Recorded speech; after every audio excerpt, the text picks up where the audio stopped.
बंदी छोड़ सतगुरु रामपाल जी परमेश्वर जी की जय हो।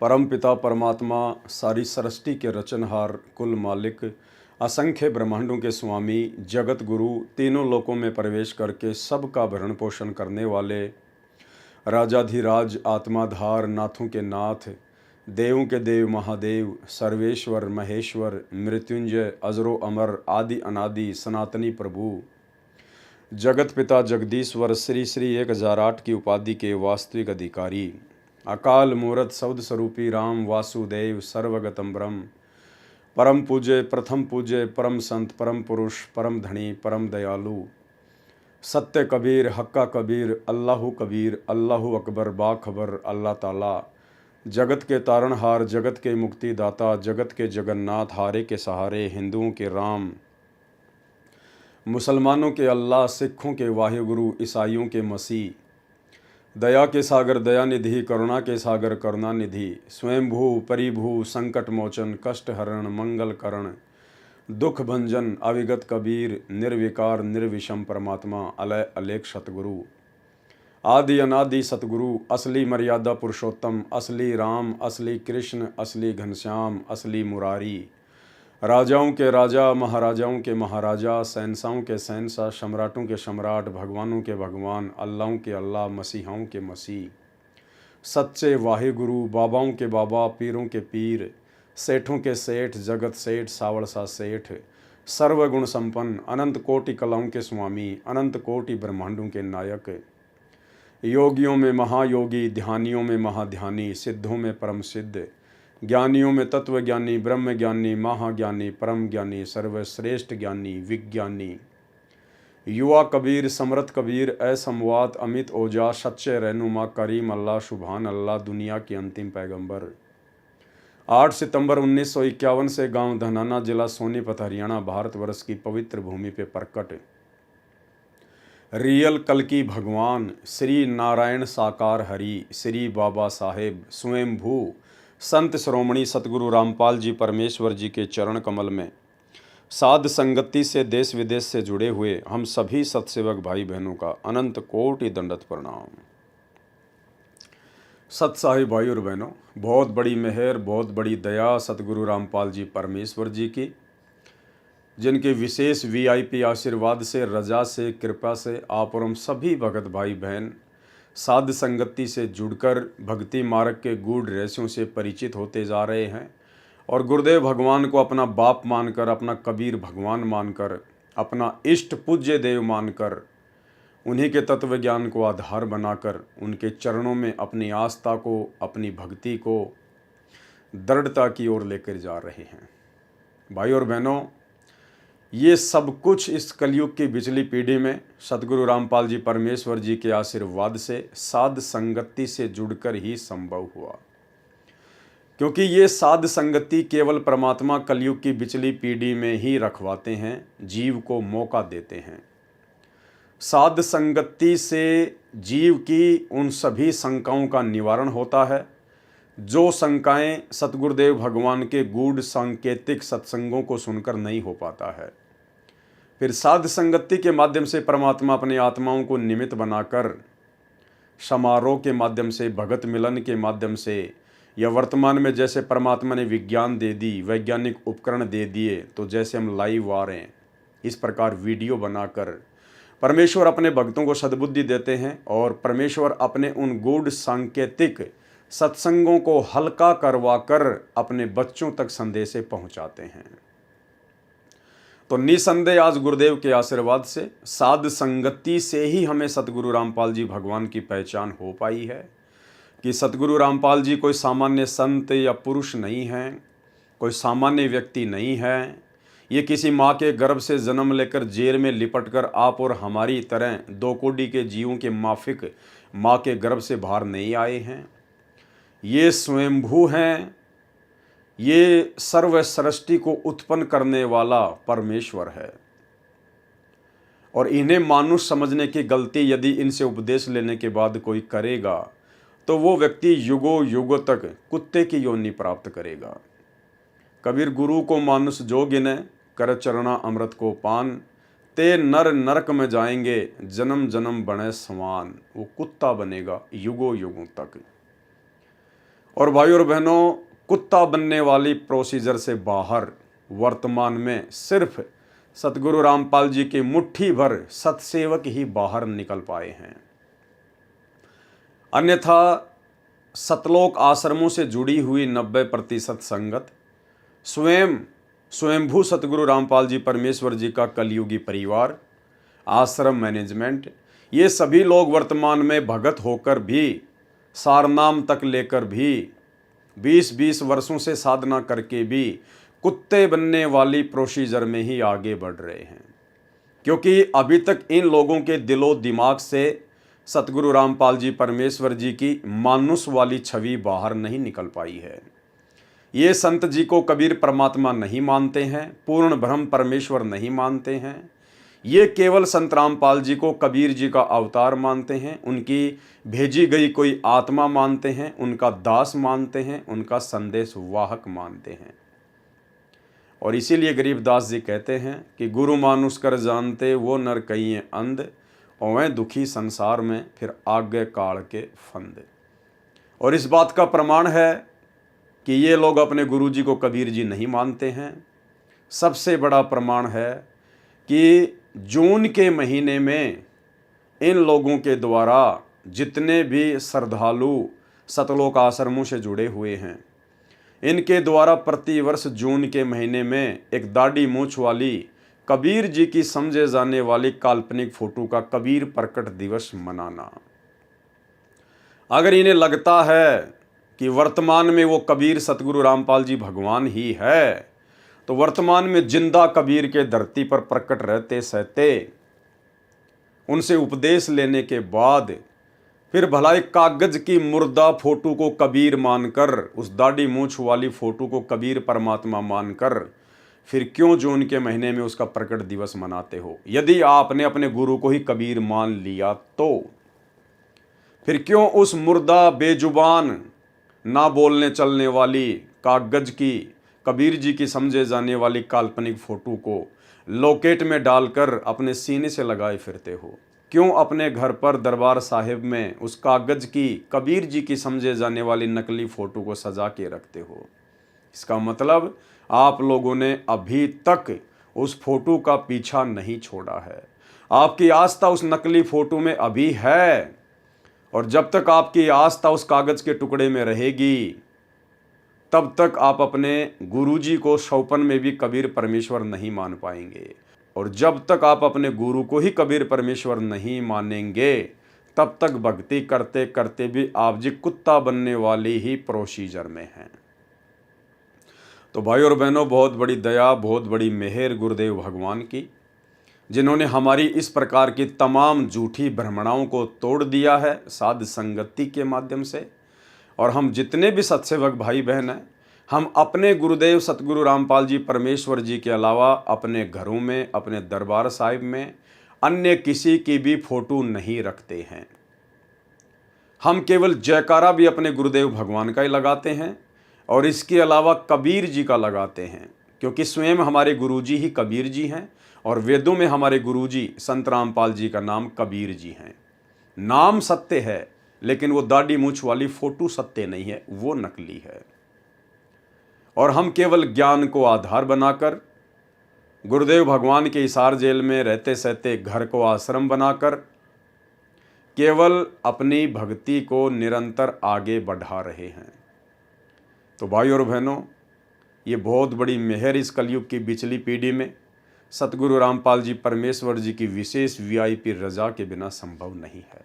और इस विशेष रजा के लिए हम गुरुदेव का जितना धन्यवाद करें उतना ही थोड़ा है। तो भाई और बहनों, आज सृष्टि रचना के माध्यम से क्रोथा कांड के रहस्यों को समझते हुए हमारा ये 6 नंबर का वीडियो है।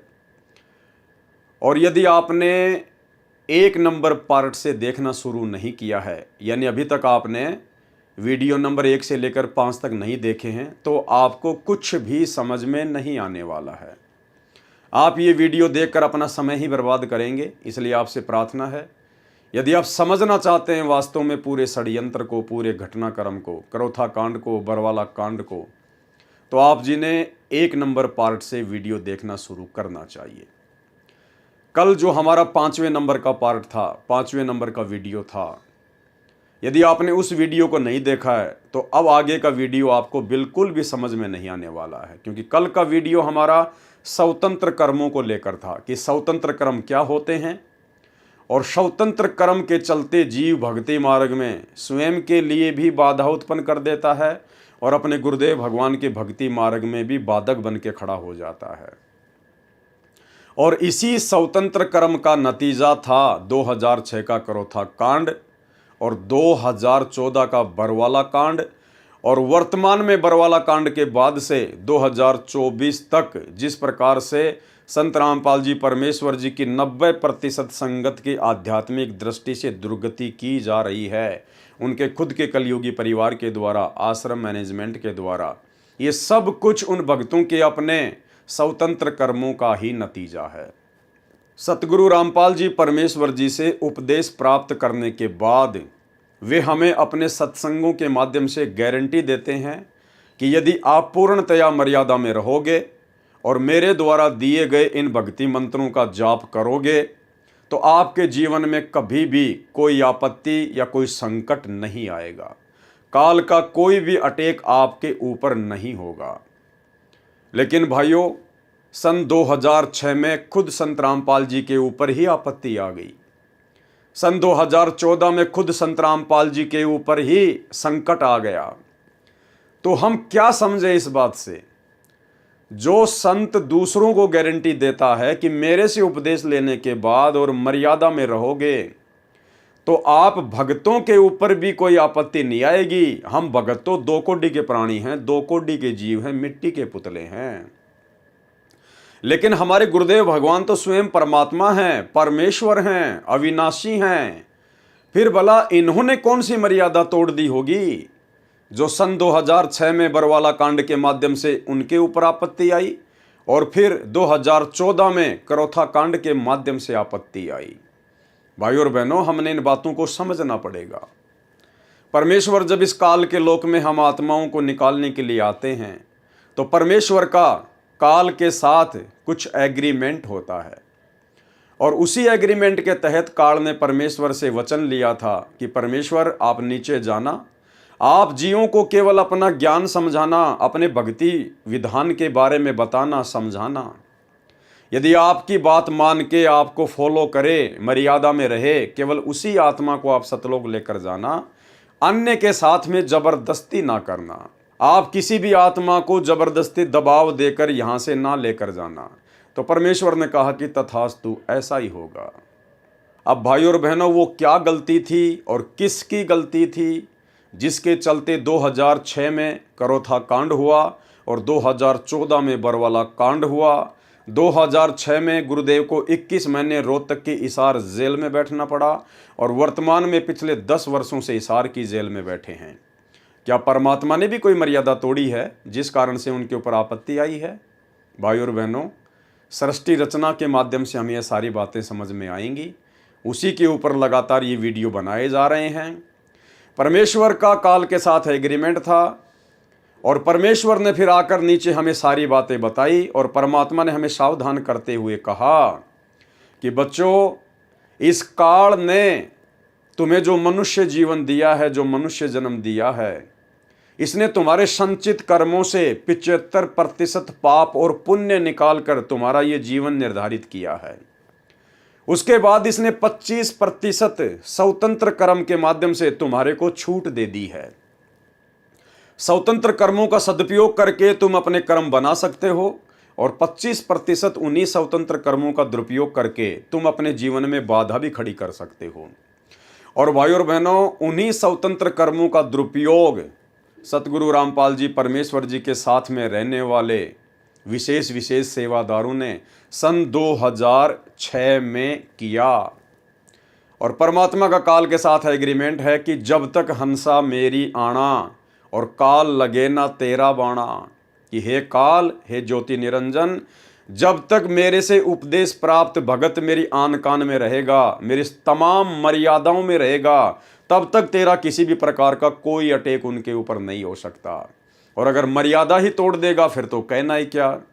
तो भाइयों और बहनों, उन सभी आत्माओं ने मर्यादा तोड़ी हुई थी, क्योंकि वो गुरु को परमात्मा नहीं मान पाई थी, गुरुदेव के तत्व ज्ञान को आधार बनाकर भक्ति नहीं कर रही थी, और उन्होंने बात बात पर गुरुदेव को सलाह देना शुरू कर दिया था। और भक्ति मार्ग में अपने गुरुदेव को सलाह देना स्वतंत्र कर्मों का दुरुपयोग है, अपने जीवन का सत्यानाश करना है, जिसके चलते करोथा आश्रम का निर्माण हुआ। और फिर उसी करोथा आश्रम के निर्माण के बाद लगातार सतगुरु रामपाल जी परमेश्वर और उनके भक्तों के ऊपर आपत्तियां आनी शुरू हो गई, क्योंकि वो करोथा आश्रम सतगुरुदेव भगवान को सलाह देकर बनवाया गया था, ना कि सतगुरु रामपाल जी भगवान ने अपनी मर्जी से बनाया था। तो भाइयों और बहनों, इसके अलावा और क्या क्या गलतियां थी, जो गलतियां आज से पहले हमारे खुद के भगत भाई बहनों ने की, जिन गलतियों के कारण वो भी दुखी हुए, परमात्मा से दूर हुए, और सतगुरु रामपाल जी परमेश्वर जी को भी काल के साथ किए गए एग्रीमेंट के अनुसार परेशान होने के लिए बाध्य किया गया। हमने उन्हीं तमाम गलतियों से शिक्षा लेनी है। इतिहास इसीलिए पढ़ाया जाता है और पढ़ाया जाता है कि इतिहास से शिक्षा लेकर हम अपने भविष्य में कोई गलती ना कर बैठें। करोथा कांड हो चुका है, उसका फैसला भी आ चुका है, सब कुछ क्लियर है, लेकिन हमने इस पूरे घटनाक्रम को अच्छे से देखकर, सोचकर, समझकर शिक्षा लेनी है कि हम निकट भविष्य में इस भक्ति मार्ग में उन भगत भाई बहनों की तरह आगे कोई गलती ना कर बैठें, जिसके चलते हमारे भी जीवन का सत्यानाश हो और हमारे गुरुदेव भगवान की भी दुनिया में बदनामी हो। तो अब हम चलते हैं करोथा कांड का रहस्य नामक पुस्तक के पेज नंबर 43 के ऊपर, और इस पुस्तक के ऊपर आज हमारा ये लास्ट वीडियो है। उसके बाद अगला वीडियो कल रात्रि 9 बजे बरवाला कांड के ऊपर होगा। ठीक इसी प्रकार हम लोग बरवाला कांड को भी समझने का पूरा प्रयास करेंगे, तथ्यों के साथ, प्रमाणों के साथ में। मिथ्या आरोप, यानी जब करोथा कांड हो गया था, गुरुदेव भगवान रोहतक की जेल में चले गए थे, उसके बाद में प्रिंट मीडिया और इलेक्ट्रॉनिक मीडिया के माध्यम से तमाम प्रकार की खबरें निकाली गई, कुछ झूठी तो कुछ सच्ची। क्या थी? मिथ्या आरोप लगाया गया पुस्तक के लेखक के अनुसार सतलोक आश्रम के ऊपर। आश्रम में लिफ्ट थी, सुरंग थी, वह सुरंग में कैमरे लगे हुए थे, प्रवचन स्टेज व एसी गाड़ियां मिली। झूठ छपा, आश्रम में सुरंग और सुरंग में कैमरे। दैनिक भास्कर 15 जुलाई 2006 को पुस्तक के लेखक के अनुसार ये बिल्कुल गलत छपा था। सच क्या छपा था? सुरंग नहीं, सब वे, यानी आश्रम में जिसे सुरंग का नाम दिया जा रहा था, वो सुरंग नहीं बल्कि वो एक अंडरपास था, वो एक सब वे था जो आश्रम के नीचे बनाया गया था, एक रास्ता। सुरंग नहीं, सब वे, जो एक कमरे को दूसरे कमरे से जोड़ने का माध्यम मात्र है। सुरंग के नीचे 10 तो क्या, एक भी कमरा नहीं है। पंजाब केसरी 19 जुलाई 2006 को प्रकाशित हुआ। प्रमाण है, न भूमिगत कमरे न आपत्तिजनक सामग्री, हरी भूमि 19 जुलाई 2006। टिप्पणी, सतलोक आश्रम करोथा लगभग 4-5 एकड़ में बना हुआ है, जहां पर हजारों श्रद्धालुओं के सत्संग सुनने की व्यवस्था है, जो सत्संग के दौरान श्रद्धालुओं से खचाखच भरा रहता है, इसके लिए कि आश्रम में ज्यादा श्रद्धालु बैठ सकें। एक नई दूसरी स्टेज बनाई गई जो महाराज जी के विश्रामालय से काफी दूर थी, और भीड़ में स्टेज तक जाने का कोई और जरिया न देखते हुए आश्रम में बंदी छोड़ भक्ति मुक्ति ट्रस्ट ने, यानी आश्रम के सेवादारों ने, आश्रम के भक्तों ने जमीन के नीचे से एक गलियारा सबवे बनाया, ताकि श्रद्धालुओं की भीड़ को भी परेशानी न हो, और सतगुरु रामपाल जी महाराज को भी यह गलियारा सतगुरुदेव के विश्राम करने वाले स्थान से सीधा प्रवचन के स्टेज तक जाता है, और वहां से भक्तों ने अपने गुरुदेव जी को ज्यादा कष्ट न हो ये समझते हुए लिफ्ट वाला आसन लगा दिया। भाइयों और बहनों, कल आपने स्वतंत्र कर्मों को लेकर वीडियो पढ़ा था। ये 2 गलतियां करोथा आश्रम मैनेजमेंट ने, बड़े बड़े भक्तों ने, उन्हीं स्वतंत्र कर्मों का ज्ञान को आधार ना बनाकर दुरुपयोग किया और उन भक्तों के द्वारा इस प्रकार से स्वतंत्र कर्मों का दुरुपयोग करने के चलते करोथा कांड के बाद में यही सब बातें मीडिया के माध्यम से गुरुदेव भगवान की और सतलोक आश्रम करोथा की बदनामी का कारण बना। क्या लिखा जा रहा है भगत विजय दास के द्वारा, जिसने पुस्तक लिखी है कि आश्रम में बंदी छोड़ भक्ति मुक्ति ट्रस्ट ने, अब बंदी छोड़ भक्ति मुक्ति ट्रस्ट तो एक डॉक्यूमेंट्स है, एक नाम है। वो बंदी छोड़ भक्ति मुक्ति ट्रस्ट जो 4 अक्षर हैं वो थोड़े ना सव्य बनाएंगे, वो तो कागज के टुकड़े हैं। तो बंदी छोड़ भक्ति मुक्ति ट्रस्ट ने, इसका मतलब है कि आश्रम के मैनेजमेंट ने, आश्रम में रहने वाले विशेष भक्तों ने, सेवादारों ने, जो गुरुदेव के साथ में रहते थे, उन लोगों ने अपनी मनमानी करते हुए अपनी सोच आधार से आश्रम में बंदी छोड़ भक्ति मुक्ति ट्रस्ट ने जमीन के नीचे से, करोथा आश्रम के नीचे से एक गलियारा सबवे बनाया ताकि श्रद्धालुओं की भीड़ को भी परेशानी न हो। और सतगुरु रामपाल जी महाराज जी भी ये गलियारा सतगुरुदेव के आराम करने वाले स्थान से सीधा प्रवचन के स्टेज तक जाता है। इन्होंने जमीन के नीचे एक सबवे बनाया, एक सुरंग टाइप एक गलियारा बनाया जो नीचे ही नीचे एक कमरे से दूसरे कमरे को जोड़ता है। और वो इन्होंने इसलिए बनाया, ये सोचकर बनाया कि जब गुरुजी अपने आराम करने वाले स्थान से भक्तों के लिए सत्संग करने के लिए स्टेज पर आएंगे तो गुरुजी को भक्तों के बीच से होके आना पड़ेगा। यानी जैसे माइयाँ और भगत अलग अलग बैठते हैं आश्रम में, तो बीच में कम से कम 10 से 12 फुट की गैलरी होती है आने जाने के लिए। तो सतलोक आश्रम करोथा मैनेजमेंट ने यह सोचकर कि गुरुजी को भक्तों के बीच से ना आना पड़े, गुरुजी सीधे अंडरग्राउंड तरीके से अपने कमरे से और स्टेज तक आ जाएं। और फिर इन्होंने और क्या गलती कर दी, जमीन के नीचे से स्टेज तक आने के लिए इन्होंने एक लिफ्ट बना दी कि गुरुजी नीचे से लिफ्ट में बैठकर सीधे अपने प्रवचन वाले स्टेज पर आ जाएं। भाई और बहनों, इसकी कोई आवश्यकता नहीं थी, कोई आवश्यकता नहीं थी इसकी। ये स्वतंत्र कर्म था, स्वतंत्र कर्म, जिसकी छूट हमें काल भगवान ने दी है कि बेटा स्वतंत्र कर्म का सदुपयोग करेगा तो भक्ति बनेगी, दुरुपयोग करेगा तो भक्ति बिगड़ेगी। अरे ये तो बहुत अच्छी बात थी भाई, 4 या 5 एकड़ में पूरा आश्रम फैला हुआ है और मुश्किल से जहां पर गुरुजी आराम करते हैं वहां से जब गुरुजी सत्संग करने के लिए स्टेज पर आते हैं तो मुश्किल से 70 से 80 या 90 मीटर की दूरी गुरुदेव को चलकर तय करनी होती है। कितनी दूरी तय करनी होती है? लास्ट 100 मीटर की दूरी मान लीजिए आप, जहां पर गुरुदेव के आश्रम करने की जगह है वहां से लेकर प्रवचन करने की जगह मुश्किल से 100 मीटर की। और यदि वो जमीन के नीचे गलियारा नहीं बनाया जाता, सुरंग नहीं बनाई जाती, तो गुरुदेव क्या करते? गुरुदेव सत्संग में पांडाल के बीच से होकर आते, अपने भक्तों के बीच से होकर आते। अरे ये तो बहुत अच्छी बात थी, ये तो बहुत अच्छी बात थी। भाई बहनों को अपने गुरुदेव भगवान के दर्शन करने को मिलते, परमात्मा के दर्शन होते, आते समय भी और जाते समय भी भक्तों के भाव बनते, कोई दंडवत करता, कोई हाथ जोड़ के खड़ा होता। ये तो बहुत अच्छी बात थी भाई। गुरुदेव को इतना छुपाया क्यों जा रहा है?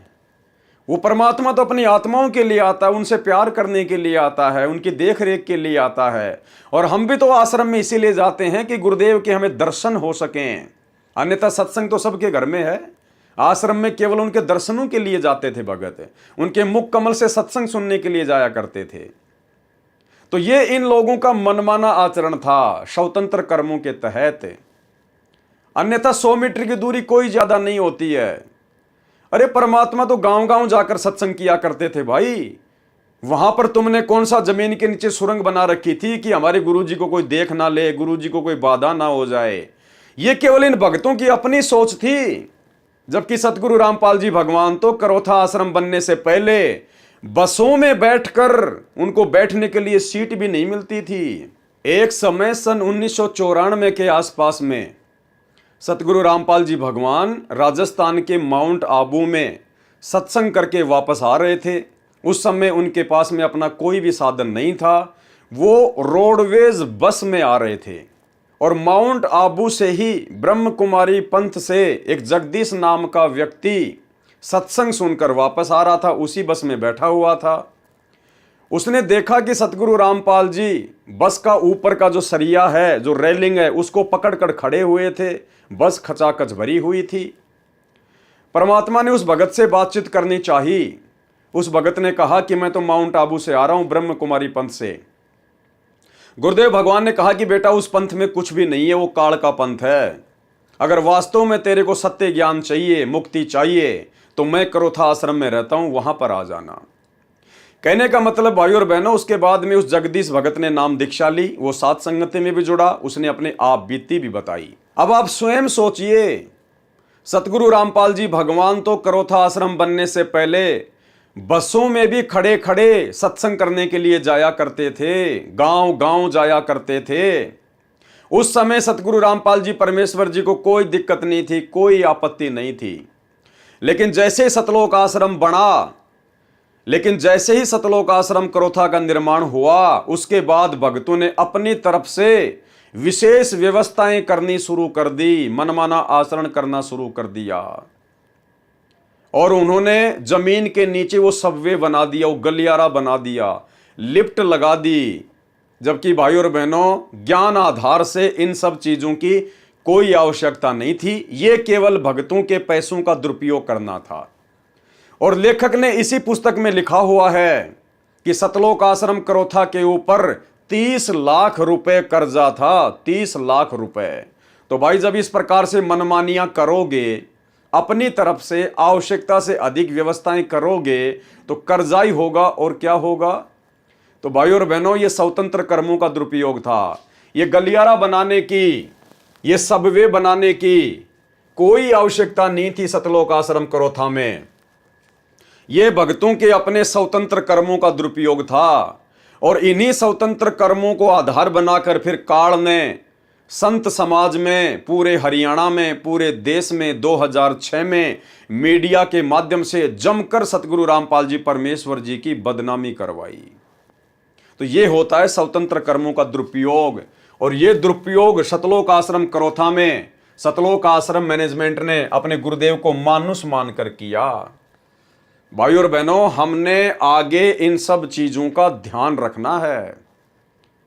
अगर परमेश्वर हमें इस प्रकार की कभी सेवा दें, हमारा कोई सौभाग्य जागृत हो, तो भाई और बहनों, हमने अपनी तरफ से एक कदम भी भक्ति मार्ग पर नहीं बढ़ाना है, एक कदम भी।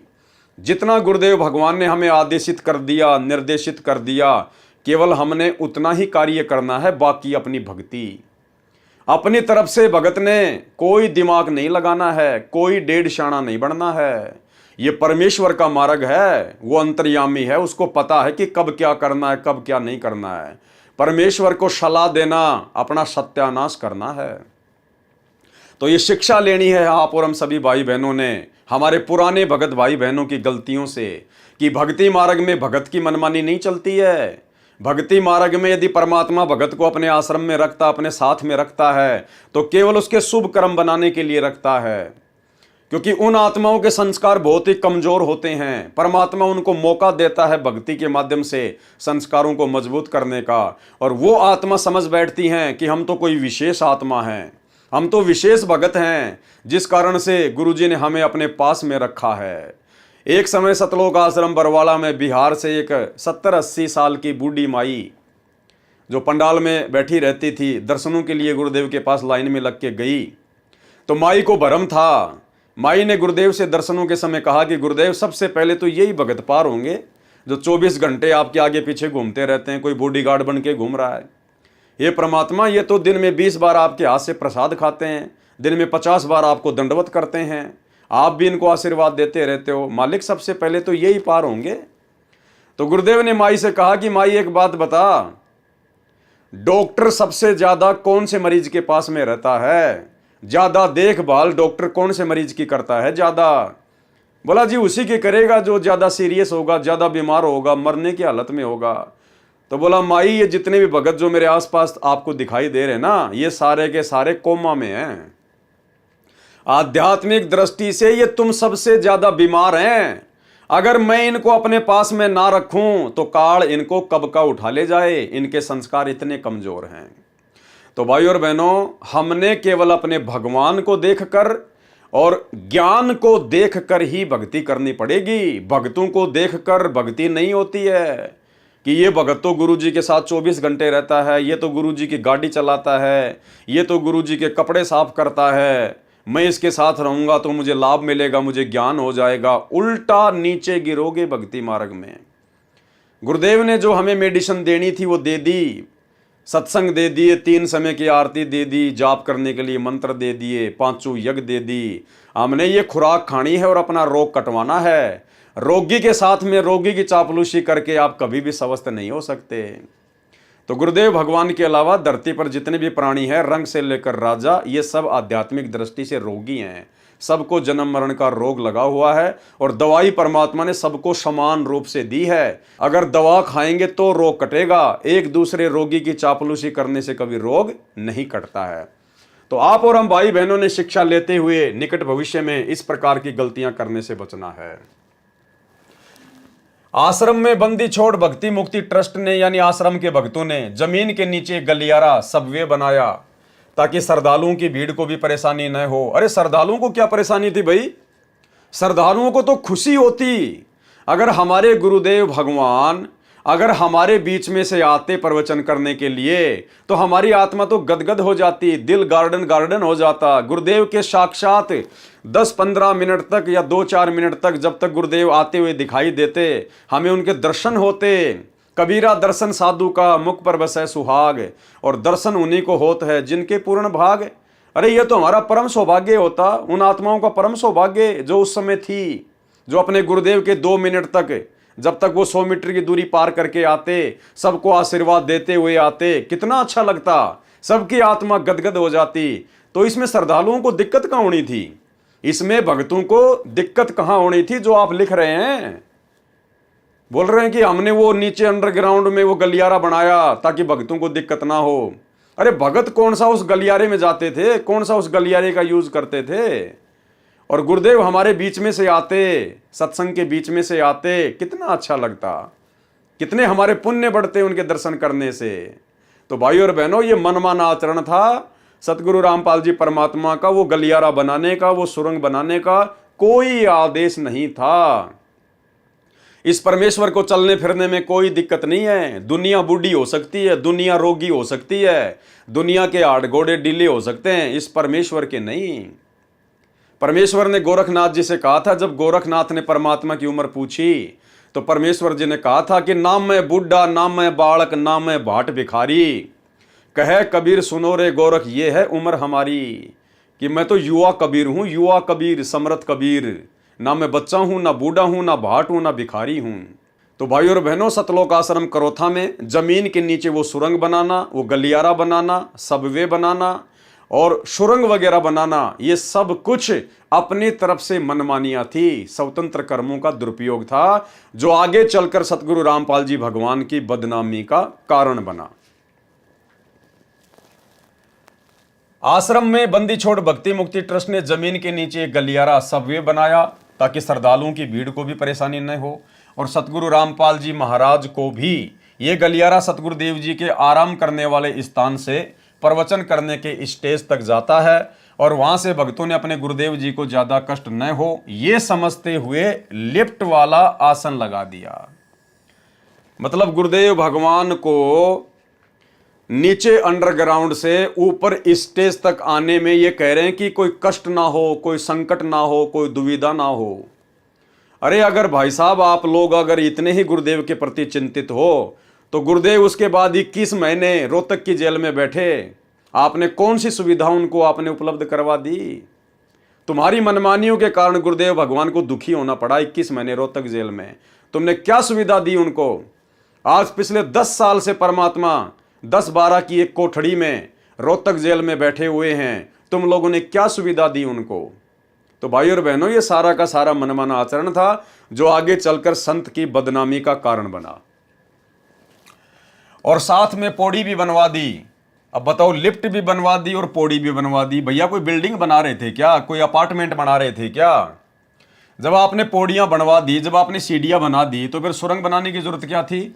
मुश्किल से 20 से 25 सीढ़ियां चढ़ के ऊपर आना होता था।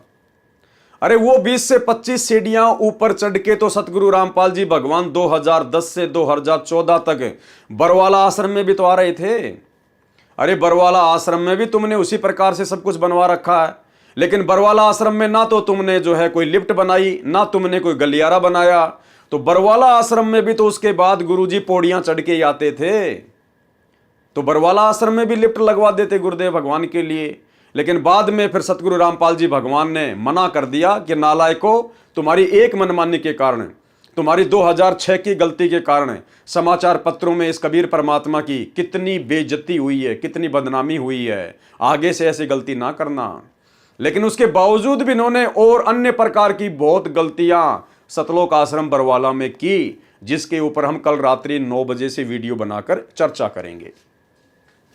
और साथ में पौड़ी भी बनवा दी, सीढ़ियां भी बनवा दी, ताकि एक विकल्प रहे। अगर कभी लिफ्ट खराब हो जाए तो सीढ़ियों से गुरुजी ऊपर चढ़ के चले जाएं। अरे तो दिक्कत तो हो ही गई। मान लीजिए किसी दिन लाइट नहीं आई, तो क्या गुरुजी प्रवचन नहीं करेंगे? उस दिन भी तो गुरुजी को लिफ्ट के बजाय सीढ़ियों से जाना पड़ेगा। तो क्या काम आई तुम्हारी लिफ्ट? तो ये मनमाना आचरण था भाई और बहनों। और परमात्मा के मार्ग में मनमाना आचरण नहीं चलता है। ये कोई सामान्य संत नहीं है, कोई सामान्य कोई काल का पंथ नहीं है। ये पूर्ण ब्रह्म परमात्मा है, सर्व सृष्टि का रचनहार है। और इसको ना समझ पाने के चलते ही जीव इस प्रकार की काल प्रेरणा से गलतियां कर बैठता है, जो गलतियां आगे चलकर जीव के लिए भी घातक होती हैं और सतगुरु के मार्ग में भी बाधा उत्पन्न कर देती हैं। सत्संग करने वाली स्टेज पर तीनों तरफ शीशे लगा रखे हैं, ताकि महाराज जी श्रद्धालुओं को तीनों तरफ से नजर आए। रात्रि सत्संग के समय सत्संग करने की स्टेज वाली शीशे की कुटिया में 500 वाट की ट्यूब रोशनी के लिए लगाई है, ताकि श्रोताओं को संत रामपाल जी महाराज स्पष्ट दिखाई दें। जिस कारण कुटिया में गर्मी अत्यधिक हो जाती है, इसलिए उसमें एसी का लगना भी अति आवश्यक है। इसमें कोई दिक्कत नहीं है। अच्छी रोशनी करना और गुरुदेव भगवान आराम से सत्संग करें, उसके लिए एसी लगाना, ये नॉर्मल बात है। इसमें कोई बड़ी बात नहीं है, बहुत अच्छा काम है। लेकिन वो लिफ्ट बनाना खाली 20-30 सीढ़ियों के लिए और खाली 100 मीटर की दूरी मुश्किल से तय करने के लिए सुरंग बना देना, यह समझदारी नहीं थी। इसलिए उसमें एसी का लगना भी अति आवश्यक है। वास्तविकता तो यह है, अब आप स्वयं विचार करें कि इसमें एसी कौन सी चीज है जो पुलिस नहीं जानती। आगे चलिए भाई और बहनों, फिर क्या न्यूज छपी? मिथ्या आरोप। यह संत है 400 कैंटर का मालिक। अखबारों में उसके बाद में न्यूज आई कि संत रामपाल जी 400 ट्रकों का मालिक है। कैंटर यानी बड़े बड़े जो ट्रक आते हैं, जो मालगाड़ी जैसे ट्रोले, कि संत रामपाल जी के पास में 400 कैंटर हैं, इनका ट्रांसपोर्ट का काम है। अब वो क्या था ट्रांसपोर्ट का काम, क्या थे वो कैंटर, किसके वो कैंटर थे, ये यहां पर लिखा गया है। मिथ्या आरोप, ये संत है 400 कैंटर का मालिक। झूठ छपा। क्या छपा झूठ? नया खुलासा, पूना में है ट्रांसपोर्ट का कारोबार। दैनिक भास्कर 17 जुलाई 2006 में टिप्पणी की है लेखक ने। यह खबर भी बिल्कुल गलत व झूठी है। संत रामपाल जी महाराज का ट्रांसपोर्ट तो क्या किसी भी प्रकार का कोई कारोबार नहीं है, जिसकी जांच पुलिस प्रशासन ने भी अच्छी तरह से कर ली है और आगे भी कभी भी कर सकती है। लेकिन कम से कम बिना जांच किए ही ऐसी निराधार खबर तो नहीं छापनी चाहिए। इसमें चाहे प्रशासन हो या मीडिया, ये सब उनके कर्तव्य के अनुरूप तो नहीं है और ऐसे जनता के साथ खिलवाड़ हो रहा है। अब क्या लिख रहा है लेखक? पूना में, यानी महाराष्ट्र शहर के पूना में सतगुरु रामपाल जी महाराज का एक शिष्य है, जिसका ट्रांसपोर्ट का कारोबार है। अब यदि शिष्य की ट्रांसपोर्ट को ही संत जी की ट्रांसपोर्ट बोलते हैं, फिर तो ऐसे भगत भी हैं जिनकी एक छोटी सी दुकान ही थी और उस दुकान को ही शरारती तत्वों ने 11-12 जुलाई 2006 को आग लगाकर जला दी। अच्छा हुआ कि यह खबर नहीं आई कि जो दुकान जली है, हो सकता है उसमें संत रामपाल जी का हिस्सा हो। भाई और बहनों, असल में मामला क्या है, जब सतगुरु रामपाल जी भगवान महाराष्ट्र के पूना में सत्संग करने गए थे, तो वहाँ किसी भगत को उनका ज्ञान समझ में आ गया भगत ने नाम उपदेश ले लिया, पूरे परिवार में केवल अकेले ने। घर वालों ने काफ़ी विरोध किया लेकिन उसने एक नहीं सुनी। उस भगत का एक ट्रक था, एक गाड़ी चलती थी ट्रांसपोर्ट में, और जैसे ही नाम लिया कुछ दिनों बाद में उसकी गाड़ी का एक्सीडेंट हो गया। गाड़ी का इंश्योरेंस भी नहीं था, वो काफ़ी मुसीबतों में आ गया। घर वालों ने कहा कि अरे भाई तूने क्या नाम दीक्षा ले ली, तेरा तो सारा कारोबार ही बंद हो गया। लेकिन उस भगत ने बिल्कुल भी परवाह नहीं की। घर वालों को कह दिया मैं ये नाम नहीं छोड़ सकता, भले मेरा सब कुछ बर्बाद क्यों ना हो जाए। ये कारोबार तो मेरा फिर से सेट हो जाएगा, लेकिन जो चीज़ मुझे मिल चुकी है वो मुझे जीवन में दोबारा प्राप्त नहीं होगी। भगत का नाम था रविंद्र ढाका। उस भगत की ऐसी दृढ़ता देखकर अंतर्यामी परमेश्वर जी ने दया बख्शी और उसके बाद उस भगत का बहुत ही अच्छा काम निकल पड़ा। उस एक्सीडेंट वाली स्थिति से भी वो बाहर निकल गया और वर्तमान में कम से कम उसके पास में 500 गाड़ियां हैं, 500 बड़े बड़े ट्रक हैं, कैंटर, और पूना में उसका ट्रांसपोर्ट का काम है। नाम है रविंद्र ढाका। अब भाई और बहनों, उसके बाद में क्या होता है, उसी रविंद्र ढाका की उस ट्रांसपोर्ट को निमित्त बनाकर, क्योंकि मीडिया को तो मिर्च मसाला लगाकर अपनी पब्लिसिटी चाहिए होती है, तो मीडिया ने इस प्रकार की बातें छाप दी कि बाबा का तो महाराष्ट्र के पूना में बहुत बड़ा ट्रांसपोर्ट का काम है, 400 गाड़ियां चलती हैं, कैंटर चलते हैं। चलो ये मीडिया का काम है, कोई बड़ी बात नहीं है। इस प्रकार की झूठी खबरें तो ये लोग छापते ही रहते हैं। अब 2014 का फिर बरवाला कांड हुआ और बरवाला कांड होने के 7-8 महीने तक संगत में किसी भी प्रकार की पैसे की कोई सेवा नहीं चली थी। बरवाला कांड के 7-8 महीने के बाद में सतलोक आश्रम मैनेजमेंट हरियाणा ने संगत से पैसा ऐंठना शुरू किया था गुरुदेव के आदेश की आड़ में।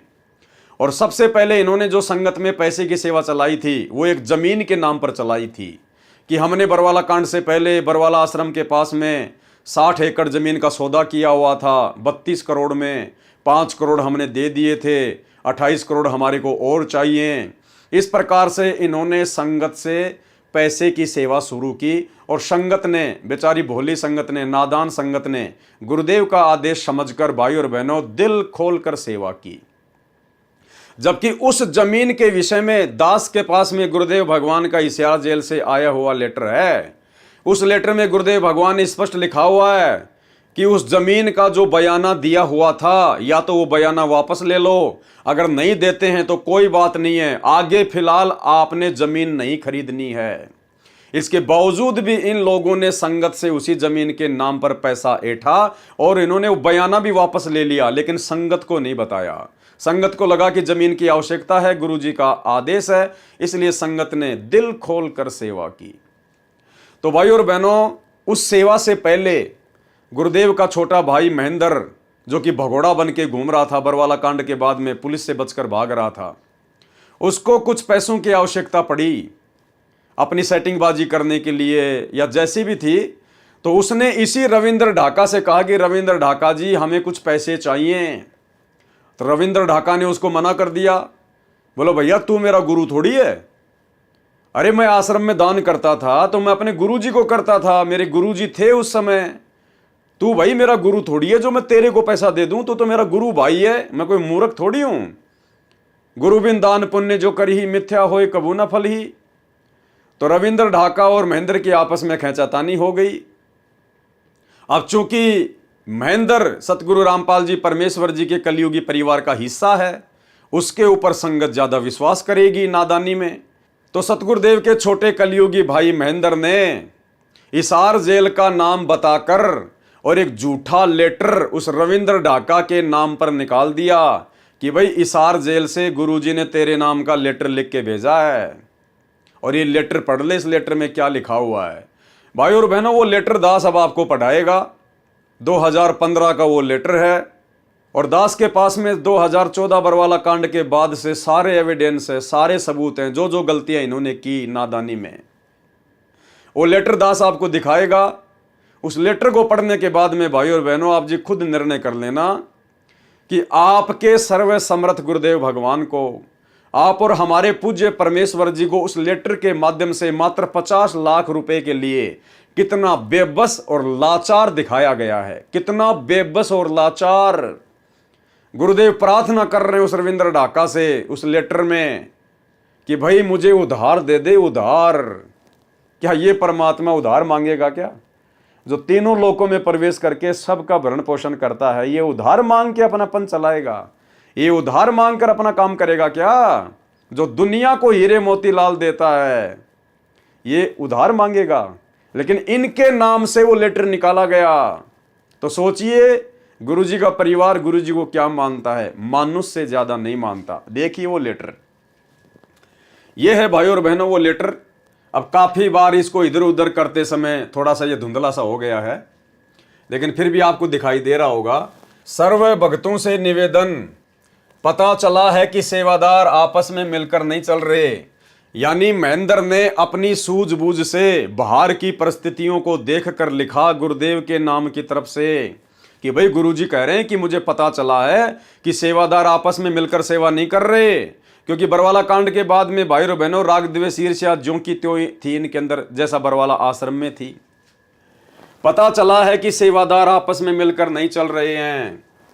आप मिलकर सेवा करो। आपको पता है कि हम किस भयंकर दौर में हैं।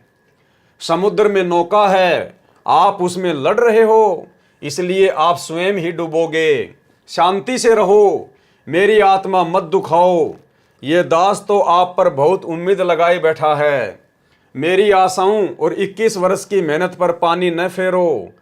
विजय निकट है। विश्व भर का मानव आपका सदा ऋणी रहेगा। यानी इस प्रकार की बातें उस महेंद्र के द्वारा लिखना गुरुदेव की आड़ में रविंद्र ढाका से 50 लाख रुपए ऐंठना था। सरकार मैदान छोड़ने वाली है। अब बताओ भाई और बहनों, अगर ये गुरुदेव का लेटर होता तो उनके वचन कभी फैल नहीं हो सकते, मिथ्या नहीं हो सकते। सरकार ने तो आज तक अपना मैदान नहीं छोड़ा, 10 साल हो गई। तो ये किसके द्वारा लिखा गया होगा ये लेटर? आप जी स्वयं निर्णय कर लेना। सरकार मैदान छोड़ने वाली है, आप मिलकर संघर्ष करो। आप दिनांक 11/8/2015 को पूरा जोर लगा दो संगत को हिसार लाने के लिए। भाई क्यों बुलाएंगे हमारे गुरुदेव संगत को हिसार में? संगत का क्या काम है? पुलिस प्रशासन ने गुरुजी को कोर्ट में पेश किया, कोर्ट ने गुरुजी को हिसार जेल में बैठा दिया। अब तो वकीलों का और जजों का काम है। संगत क्या निर्णय करेगी? क्या संगत गुरुजी को सजा सुनाएगी क्या, या उनको बरी करेगी?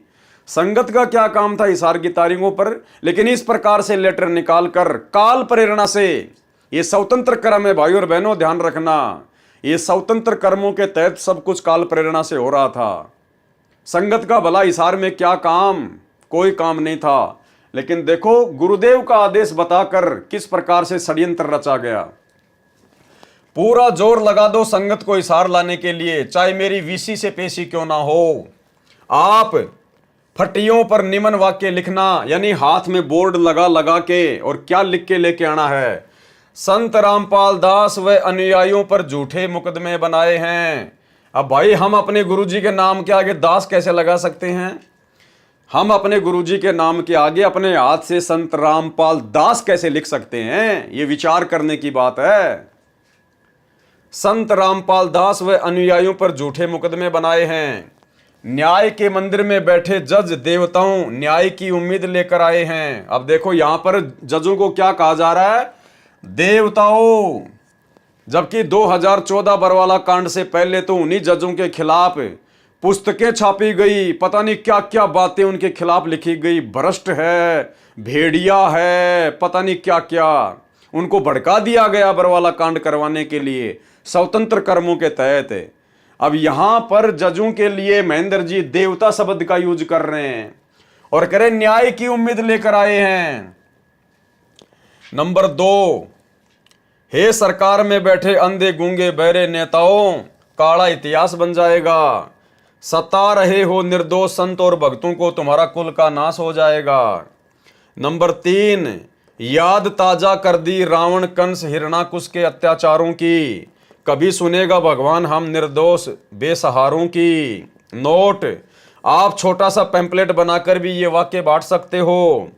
30/7/2015 को, 31/7/2015 को यदि आप उचित समझें तो ऊपर लिखे वाक्यों को पंपलेट उसमें यह लिखकर कि कृपया जाने बरवाला की घटना का सच, पुस्तक बरवाला कांड की घटना की सच्चाई से आप हिसार कोर्ट से सब जजों के कार्यालय में ये पंपलेट तथा पुस्तक बरवाला की घटना की सच्चाई बांट सकते हैं। डरना नहीं है, कुछ बहनें भी इस कार्य को कर सकती हैं। जिनको जेल भी जाना पड़े तो कोई परेशानी न हो। देखो, परमात्मा इस प्रकार से नहीं करवा सकते अपने बच्चों से भाई और बहनों, और ना परमात्मा ये लिखेंगे कि जेल जाना पड़ जाए तो कोई दिक्कत नहीं है, क्योंकि जेल तो हो चुकी। गुरुदेव भगवान को जो होना था वो तो हो गया। अब भगत उसमें क्या कर सकते हैं? भगत केवल गुरुदेव का ज्ञान प्रचार कर सकते हैं, बैठ के अपनी भक्ति कर सकते हैं। बहनें तथा ऐसे ही भगत भाई निडर होकर यह पुस्तक जजों की मेज पर रखो। पंपलेट में आप ये वाक्य भी लिख सकते हो कि फटियों तथा बैनरों पर प्रिंट कर रखे हैं। पुस्तक बरवाला की घटना की सच्चाई जो पहले छपा रखी है वह भी चलेगी, तथा बाद में भविष्यवाणियां लिखने को कहा था वह भी चलेगी। भिवानी वाले भक्तों से कहो कि वे आपसी खींचातानी करके कर्म खराब न करें। बहन अनीता को कहो कि वह अपने पति को कुछ भी कार्यक्रम की जानकारी ना दे। आप भगत नानक भिवानी वाले को न बदलें, क्योंकि बात तो अनीता का पति खराब कर रहा है। उनको अपने कार्यक्रम की जानकारी ना दें। यदि आप समझे कि कोऑर्डिनेटर बदलना अनिवार्य है तो बदल दें। यानी सब कुछ गुरुजी के नाम की आड़ में महेंद्र कर रहा था। सब कुछ किसको बदलना है, किसको चेंज करना है, संगत में आपस में कौन राग द्वेष कर रहा है, किसको हटाना है, किसको लगाना है। जो हाई कोर्ट चंडीगढ़ में अर्जी लगानी है मुकदमा नंबर 429, 430 वापस तथा 428 की धारा तुड़वाने की, वे 1/8/2015 से पहले डालकर प्रोसीडिंग स्टे प्राप्त करें। भगत सतदेव से पूछकर वकील RS हुड्डा की हिसार केसों की फीस केवल मेरे वकालतनामे की ही दें। अब देखिए, आ गया भगत रविंद्र का नाम यहां पर भाई और बहनों। उसी रविंद्र ढाका का नाम आ गया जिसके 500 कैंटर चलते हैं। अब गुरुदेव की तरफ से उस महेंद्र ने क्या लिखा है, आप जी खुद विचार कर लेना ज्ञान आधार से। क्या हमारे गुरुदेव भगवान इस प्रकार से अपनी लाचारी जाहिर करेंगे? भगत रविंद्र ढाका से कहना कि 50 लाख रुपए का प्रबंध कर, गुरुजी का आदेश है, खर्चा बहुत हो रहा है, भगत मोहनलाल को देना है। ये मोहनलाल कौन है? ये वही महेंद्र है। इसने पुलिस के डर से अपना नाम बदल लिया था बरवाला कांड के बाद में मोहनलाल। ये महेंद्र से मोहनलाल बन गया था। तो क्या कह रहा है? गुरुजी का नाम लेके लिख रहा है कि वो पैसा भगत मोहनलाल को देना है, यानी महेंद्र को देना है। जितना जितना आवश्यक पड़ने पर देता रहे, उधार लेना है बाद में दे देंगे। क्या सतगुरु रामपाल जी भगवान कभी अपने भगत से उधार पैसा लेंगे? और ऐसा कौन महान नीच महान नालायक भगत होगा जो अपने गुरुजी को उधार पैसा देगा? अरे गुरुजी को तो दान दिया जाता है, सर्वस्व न्यौछावर कर दिया जाता है। कौन ऐसा गुरु होगा जो अपने भगत से उधार पैसा मांगेगा? और मान लो गुरु ने मांग लिया, उसकी परीक्षा हो सकती है, तो कौन ऐसा महानीच भगत होगा जो उधार पैसा अपने गुरुजी को देगा और फिर वापस लेने की उम्मीद रखेगा? तो भाई और बहनों, ये शब्द सतगुरु रामपाल जी भगवान के नहीं है। आपने किसी भी सत्संग में नहीं सुना होगा। हमेशा परमात्मा यही कहते हैं कि इस दास ने किसी से एक नए रुपए की कभी डिमांड नहीं करी, कभी भी एक नए पैसे की डिमांड इस दास ने नहीं की, और ना कभी किसी की कोई पर्ची काटी। सुनिए छोटा सा सत्संग। कहते नट पेरना कांदर सासी मांग्या कर बठियारे, अर्जुन की लो लगे सतपुरुष ते वो तो मोती देवे उदारे, टूका कारण फिरे कुकरा 70 घर फिर आवे, ये तो लक्षण नहीं संत के क्यों बाणा वृद्ध लजावे। अपनात्मा इस दास ने सन 1994 से आदेश हुआ था पूज्य गुरुदेव का दीक्षा देने का। 94 और 95 के मई तक तो दास सर्विस भी करता रहा, सैटरडे संडे को सेवा भी करता रहा, सब खर्चा अपने जेब से आप ही करता था। फिर परमात्मा की दया से इतना सेवा बढ़ गई, नौकरी भी त्यागनी पड़ी। दास जूनियर इंजीनियर की नौकरी करता था। उससे लेकर आज तक एक नया पैसा किसी से नहीं कहा दान दे दे या कोई पर्ची काटी हो। और आप देख रहे हो भगवान के दरबार में क्यों परमात्मा इतना देता है अपनी प्यारी आत्माओं को। और फिर उमंग भरता है, करे कराव साइया मन में लहर उठा, दादू से दरजीव के आप बगल हो जा। तो यहाँ देख लो कि कैसा मालिक की दया है, सब तरह की व्यवस्था है, और आज तक एक ना पैसा नहीं मांगा दास ने। तो कहते हैं जो मांगे सो बढ़ुआ कहिए, दर दर फिरे अज्ञानी, और जोगी जोग संपूर्ण जिसका मांगना पीवे पानी। तो ये कहते हैं गरीबदास साहिब जी कह रहे हैं कि उत्तर पश्चिम पूर्व पश्चिम उत्तर दक्षिण ये फिरदा दाने दाने नू, और सर्व कला सतगुरु साहिब की हरियाए हरियाणे नू। गरीबदास कहते कबीर साहब आए भगवान हरियाणे नू, और तो मांगते फिरो धक्के खाते फिरो उस भगवान को पहचानो। तो बताओ भाई और बहनों, अब वही परमात्मा एक भगत के आगे भिखारी बनेगा, एक भगत के सामने इस प्रकार से लाचारी पेश करेगा, और वो भी परम संत सतगुरु रामपाल जी भगवान जो पूरी सृष्टि को दे रहे हैं। तो देखिए भाई और बहनों, किस प्रकार से गुरुदेव भगवान की आड़ में और उनके भाई के द्वारा, कलयुगी भाई के द्वारा काल प्रेरणा से किस प्रकार के शब्द लिखे जा रहे हैं। ये हैं स्वतंत्र कर्म, ये स्वतंत्र कर्म है भाई और बहनों, ये भोगने पड़ेंगे, फिर आगे चलकर ये भोगने पड़ेंगे। हमने शिक्षा लेनी है, शिक्षा हमने केवल उतना ही करना जितना गुरुजी ने सत्संगों में बता दिया। उसके बाद भाई और बहनों आंखें और कान बंद कर लेने हैं, अपनी रोजी रोटी का धंधा ईमानदारी से, बाकी जितना गुरुजी ने सत्संग कर दिए वही आदेश फॉलो करते हुए अपनी भक्ति करनी है। ये ड्रामेबाजी वही करता है जो गुरु को मानुष मानता है, जो गुरु को अपने जैसा दो कोड़ी का जीव मानता है। अब ये महेंद्र दास कहां से संत रामपाल जी को परमात्मा मान लेगा, भगवान मान लेगा। अरे भैया, भाई भाई आपस में एक ही परिवार में रहते हैं, बचपन में भी रहते हैं, जवानी में भी रहते हैं, और छोटी छोटी बातों को लेकर, कभी जमीन को लेकर, कभी घर की औरतों को लेकर, छोटी छोटी बातों को लेकर कांसुनी भी हो जाती है, खेचातानी भी हो जाती है। ये तो घर घर की राम कहानी है। तो आगे चलकर वो महेंद्र कैसे संत रामपाल जी को परमात्मा मान लेगा, कबीर जी मान लेगा, कभी शौपन में नहीं मान सकता। तो गुरु को मानुष मानने के चलते स्वतंत्र कर्मों का दुरुपयोग करते हुए यहां पर इस प्रकार की बातें लिखी जा रही हैं। भगत रविंद्र ढाका से कहना कि 50 लाख रुपए का प्रबंध कर, गुरुजी का आदेश है, खर्चा बहुत हो रहा है, भगत मोहनलाल को देना है, जितना जितना आवश्यकता पड़ने पर देता रहे, उधार लेना है, बाद में दे देंगे उसको। नोट आगे क्या कहा गया, फिर महेंद्र के द्वारा रविंद्र ढाका को डराया गया है कि पैसे नहीं देगा तो फिर देख ले। नोट, रविंद्र ढाका क्या उत्तर देता है मुझे बताना। कोर्ट में पुस्तक बरवाला कांड की घटना बांटने के लिए सीमा जयपुर, रानी पानीपत और जो भी बहनें आश्रम में रहती थी वे सेवा कर सकती हैं। गुरुजी कभी भी अपनी शिष्या के लिए बहन शब्द का यूज नहीं करेंगे। गुरुजी बहने शब्द का यूज नहीं करेंगे, क्योंकि उन लड़कियों की उम्र 2014 बरवाला कांड के समय मात्र 20 या 25 साल की थी। तो गुरुजी उनके लिए बहने शब्द का प्रयोग नहीं करेंगे, बेटी शब्द का प्रयोग कर सकते हैं, बेटी शब्द का। तो भाई और बहनों, ये महेंद्र के द्वारा लिखा गया है सतगुरु रामपाल जी भगवान की आड़ में। रोहतक कोर्ट में भी बांट सकते हैं। संत रामपाल दास 25/7/2015 को ये लेटर निकाला गया। तो आपकी आंखों के सामने है भाई और बहनों। अब आगे चलते हैं पेज नंबर 50 के ऊपर। और क्या झूठे आरोप लगाए गए मीडिया के द्वारा, जो लेखक ने लिखा है। मिथ्या आरोप। संत रामपाल जी खुद को कभी हनुमान का अवतार बताते थे तो कभी कबीर का, खुद को जगत गुरु और भगवान बताते थे। तो लेखक जो भगत है वो क्या लिख रहा है, टिप्पणी। संत रामपाल जी के सत्संग की सैकड़ों वीडियो सीडी, ऑडियो कैसेट व ऑडियो सीडी बनी हुई हैं और भगत समाज में वितरित हो चुकी हैं, और 5-6 पुस्तकें भी छपी हुई हैं, वो भी भगत समाज में वितरित हो चुकी हैं।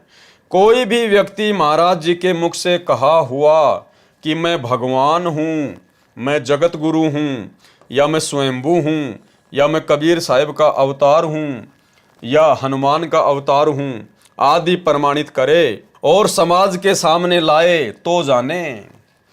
अरे मेरे भाई, इतनी बड़ी बात लिखने की जरूरत क्या थी?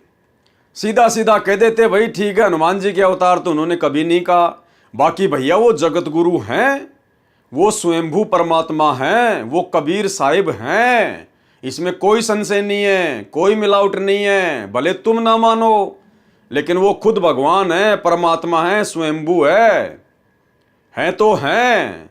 इसने बोलना चाहिए था। लेकिन कह रहा नहीं, आप किसी भी पुस्तक में दिखा दो संत रामपाल जी ने कभी भी अपने आप को ये नहीं कहा, वो नहीं कहा। अरे भैया, वो कैसे कहेंगे? वो तो अपने आप को छुपाते हुए ये ज्ञान प्रचार कर रहे हैं। अगर सन 1994 में संत रामपाल जी कहने लग जाते कि मैं कबीर हूं, तो तुम भी नहीं मानते। जो आज तुम ये पुस्तक लिख रहे हो ना उनकी शरण में आके, तुम भी इस बात पे यकीन नहीं करते और उनके प्रवचन तक नहीं सुनते कि बड़ा घमंडी आदमी है, खुद को कबीर जी कहता है। तो भाई और बहनों, परमात्मा ने स्वयं कबीर होते हुए भी अपने आप को कबीर का दास बताकर आप और हम आत्माओं तक अपना ज्ञान पहुंचाने के लिए उन्होंने लीला की, भूमिका की। तो भाई इसमें डरने की क्या आवश्यकता थी? साफ साफ कह देता भैया हमारे गुरुजी भगवान है, परमात्मा है, इसमें क्या दिक्कत है? प्रमाणित करें और समाज के सामने लाएं तो जाने। महाराज जी अपने आप को जगत गुरु, मैं भगवान हूं आदि न बताकर अपने आप को कबीर साहब का कुत्ता बताने का तो अनेकों जगह प्रमाण है। अरे ये लिखने की क्या आवश्यकता थी भाई? लेकिन जैसे आरोप लगाए गए हैं ऐसा प्रमाण तो एक भी जगह नहीं मिलता। जगत गुरु का जो प्रकरण है वह महाराज जी स्वयं नहीं लिखते, अपितु उनके शिष्य अनुयायी अपने गुरुदेव के ज्ञान को देखते हुए जगत गुरु कहते हैं और कहते रहेंगे। वे इन्हें कौन भगत, वे इन्हें स्वयं कबीर साहिब आया हुआ मानते हैं और मानते रहेंगे। देखो भाई और बहनों, ये होता है केवल जुबान से कहना। 2006 करोथा कांड के बाद में आश्रम मैनेजमेंट लिख रहा है कि हम उनके भगत संत रामपाल जी को स्वयं कबीर साहिब आया हुआ मानते हैं और मानते रहेंगे। वे इन्हें स्वयं कबीर साहिब आया हुआ मानते हैं और मानते रहेंगे। लेकिन कहां माना तुम लोगों ने? अरे कहां माना? करनी तज कथनी कथे, अज्ञानी दिन रात, कुत्ते जूं भौंकत फिरे, सुनी सुनाई बात है। अगर तुम भक्तों ने सतगुरु रामपाल जी को कबीर साहिब मान लिया होता तो तुम तो आज 2024 में भी मेरे भाई, अभी थोड़े दिन पहले जून के महीने में तुमने उस दाढ़ी मूंछ वाली कबीर जी की समझे जाने वाली नकली बनावटी कागज की फोटो का प्रकट दिवस मनाया है। तुम तो आज भी उस मुर्दा फोटो को कबीर साहिब मान रहे हो, ना कि जिंदा सतगुरु रामपाल जी भगवान को। तो लिखने को तो भाई कोई कुछ भी लिख दे। ये जितने भी नकली साधु संत महात्माओं के चेले हैं ये भी अपने गुरुजियों को भगवान ही मानते हैं, सतगुरुदेव भगवान, पता नहीं क्या क्या बोलते हैं। लेकिन वो कभी भी अपने गुरुजी को भगवान नहीं मानते और ना उनके गुरुजी भगवान हैं। लेकिन यहाँ तो सतगुरु रामपाल जी स्वयं कबीर साहिब हैं, इसमें कोई मीन मेख नहीं है। लेकिन यहाँ जिस प्रकार से इस भगत के द्वारा कहा जा रहा है, ये भगत आज भी अपने गुरुजी को कबीर साहिब नहीं मानता। खैर वर्तमान में तो ये पागल है, मेंटल हो चुका है, रोहतक से इसका इलाज चल रहा है मेंटल हॉस्पिटल में। लेकिन और जितने भी सतलोक आश्रम मैनेजमेंट हरियाणा वाले हैं वर्तमान में, गुरुदेव का कलयुगी परिवार, आज भी उनको कबीर साहिब नहीं मानता। जैसा कि यहां उन्होंने लिखा है कि हम तो संत रामपाल जी को कबीर साहिब मानते हैं और मानते रहेंगे।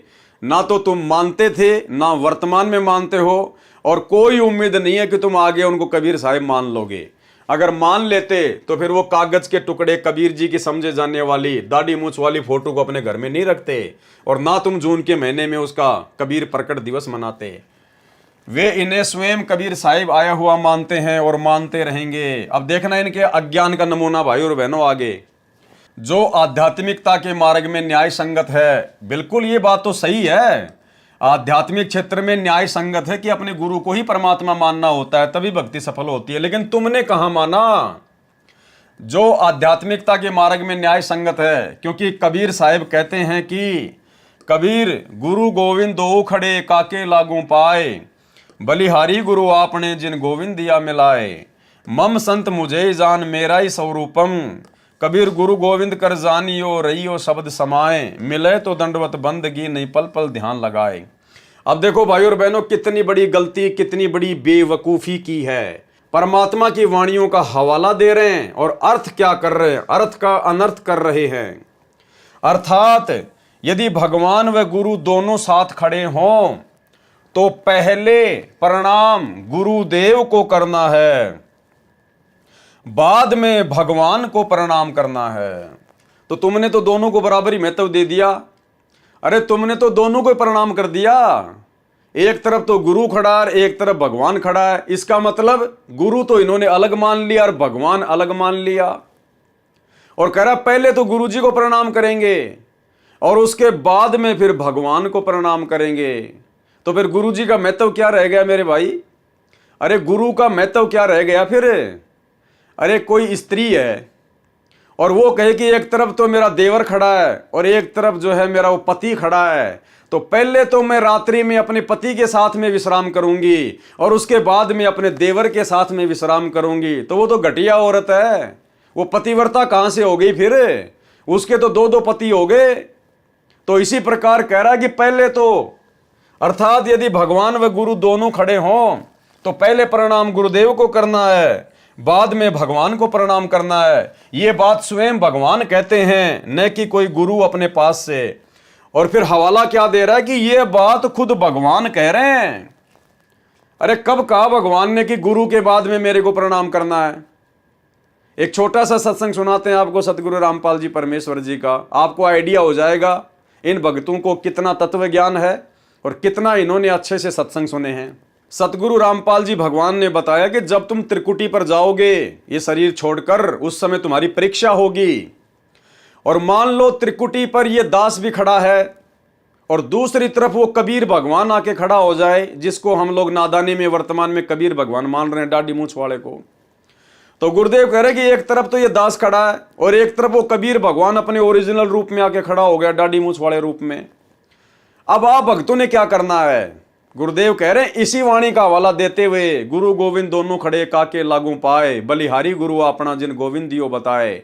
तो गुरुदेव कह रहे हैं कि आपने केवल अपने गुरु जी के ही चरणों में पड़ना है, केवल अपने गुरु जी के चरणों में। अगर उधर भगवान की तरफ देख भी लिया, उस परमात्मा की तरफ अगर देख भी लिया, अगर झांक भी लिए, झांकना हरियाणा राजस्थान में कहते हैं देखना, यूं ऊपर मुंह करके झांकना, जैसे किसी खिड़की में से झांक के देखना। तो गुरुदेव कह रहे हैं अपने गुरुजी के ही चरणों में पड़ना है। अगर तुमने उधर झांक भी लिया उस दाढ़ी मूंछ वाले कबीर जी की तरफ, और यदि तुमने उनको प्रणाम कर लिया, उसी समय रिजेक्ट हो जाओगे, रिजेक्ट। और फिर गुरुजी कह रहे यहां भी ऐसा ही है, यानी जब तक हम धरती पर हैं इस मनुष्य शरीर में, तब तक भी आपने ऐसा ही करना है। उस दाढ़ी मूंछ वाली कबीर जी की फोटो को दंडवत प्रणाम नहीं करना, उसको भगवान नहीं मानना। अगर कोई कबीर भगवान तुम मानते हो गुरु जी के अलावा है, और वो भी अगर धरती पे आ जाए, उसकी तरफ देखना भी नहीं है, झांकना भी नहीं है, उसको प्रणाम करना तो बहुत दूर की बात है। तो सुनिए पहले ये छोटा सा सत्संग। गुरु और गोविंद दोनों खड़े, वहां मान लीजिए परमात्मा दोनों रूप बना के खड़ा हो जा, एक दास का रूप और दूसरा अपना ओरिजिनल रूप। तो कहते हैं वहां भी परीक्षा होगी, किसके लागू पाए? सबसे पहले कहते बलिहारी गुरु अपना जिन गोविंद दियो मिलाए। अपने गुरु जी के ही चरणों में गिरना, वहां पर परमात्मा की तरफ अगर झांक भी लिया, उधर साथ होगी तो वो रिजेक्ट करेंगे आपको। यहां भी ऐसा ही होगा। तो वहां गुरु जी के ही चरणों में समर्पित होना है, तो भगवान प्रसन्न। तो भाई और बहनों, सत्संग आपने सुन लिया। परमात्मा ने स्पष्ट आदेश दे दिया हम भक्तों को कि अपने गुरु जी के अलावा अगर ओरिजिनल भी अगर वो कबीर जी आ जाए, अगर कोई है तो तुम्हारी नादानी में, तो भी तुमने उसकी तरफ झांकना भी नहीं है, देखना भी नहीं है, दंडवत करना तो बहुत दूर की बात है। अरे इसीलिए तो हम सत्सेवकों ने सतगुरु प्रेरणा से ज्ञान को आधार बनाकर उस फोटो को ही अपने घर से निकाल दिया। सब ने अपने अपने लॉकेट से उस फोटो को ही निकाल दिया, दाढ़ी मूंछ वाली कबीर जी वाली फोटो को। अपने घरों में जितनी भी फोटोएं थी वो फाड़ फाड़ के फेंक दी, आग के हवाले कर दी। दरबार साहिब में जितनी भी फोटोएं थी अपने गुरु जी के अलावा सारी फोटोएं फाड़ के फेंक दी। हमने तो सोशल मीडिया पर फाड़ फाड़ के हजारों वीडियो बनाए भाई, हजारों वीडियो। हमारे ऊपर तो उसको लेकर मुकदमे भी हुए हैं। तो नाम बता रहा है कि ये बात स्वयं भगवान कह रहे हैं कि पहले तो अपने गुरु जी को प्रणाम करना, उसके बाद में फिर भगवान को प्रणाम करना। अब बताओ, इन्होंने तो ज्ञान का गोबर कर दिया। अब भाई और बहनों, अगर इनकी बातों को अगर महत्व दिया जाए, अगर इस भगत की बात को सत्य मान लिया जाए, तो हम तो त्रिकुटी पर फेल हो जाएंगे। क्योंकि गुरुजी तो मना कर रहे हैं कि अपने गुरुजी के अलावा उस कबीर भगवान को भी प्रणाम नहीं करना, और ये भगत कह रहा है कि आपने अपने गुरुजी के बाद में फिर उस कबीर जी को भी प्रणाम करना है, तो हम तो मार खा जाएंगे। तो ये है स्वतंत्र कर्म। ये पुस्तक लिखना इस भगत का स्वतंत्र कर्म है, कोई गुरुजी का आदेश नहीं। गुरुजी को सलाह दी गई होगी रोहतक जेल में, जब मिलने जाया करते होंगे तो गुरुजी को सलाह दी गई होगी, जो सलाह उन्होंने करोथा आश्रम के समय दी थी करोथा आश्रम बनाने के लिए, ऐसे इन्होंने गुरुजी को सलाह दी, उनसे प्रार्थना की गई होगी कि हम एक पुस्तक लिखना चाहते हैं। तो परमात्मा का तो काल के साथ एग्रीमेंट है भैया, वो तो चाहे तुम गोबर खाओगे, अगर गोबर खाने के लिए भी अगर तुम प्रार्थना करोगे तो गुरुजी मना नहीं करेगा।